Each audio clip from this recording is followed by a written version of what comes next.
So at that Trump event, they had a lot of politicians speak. And then, whether it should or shouldn't is not my point, they had a woman hostage speak. Her name was Safir Cohen. And again, I'm not sure if rabbis are supposed to be in the audience listening, but again, there was kind of nowhere to go. And her story was actually incredible. She said seems like she was formerly not religious. She's actually related to people in the Syrian community. She was formerly not religious, and I don't even know if she is now.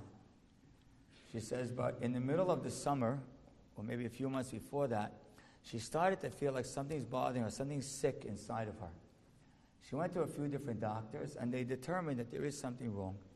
She says, randomly on her phone came one day a chapter of Tehillim. I don't know if it was social media or something, a chapter of Tehillim, that they said if you say it 30 days, you get healed. She said, I never said Tehillim before in my life, but I'm feeling this ichiness inside of me, so I'm going to say the chapter of Tehillim. She said the chapter for 30 days. And the 30th day was Simchat Torah, October 7th. And she was taken as a hostage. She says, and it was weird because 2 days before I was taken, October 7th, I guess October 5th, I was like reading the chapter again and said, let me see what this is about. And I realized the perek has nothing to do really with sick. It's actually about war. And the perek says the word Hamas in it. She says, I get taken into Gaza, into the tunnels. And there's another girl taken hostage with me. And she says, I made one very powerful mental shift. She says, I decided that I'm not here for me. I'm going to take care of this girl. I think the girl was younger. I'm going to take care of this other girl.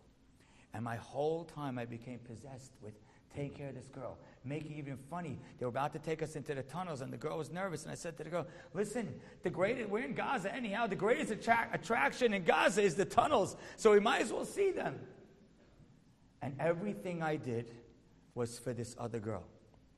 And she says the only thing I knew in Tefillah to say was this chapter of Tehillim.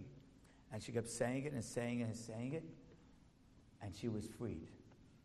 But my message is, she said, what made the experience so much easier is the fact that I decided in a moment that should have been my most selfish moment of my life, I need to survive. I transferred it and transitioned it and turned on the switch to make it the most selfless moment of my life. And it made the experience so much easier than anybody would have expected, because it wasn't about me.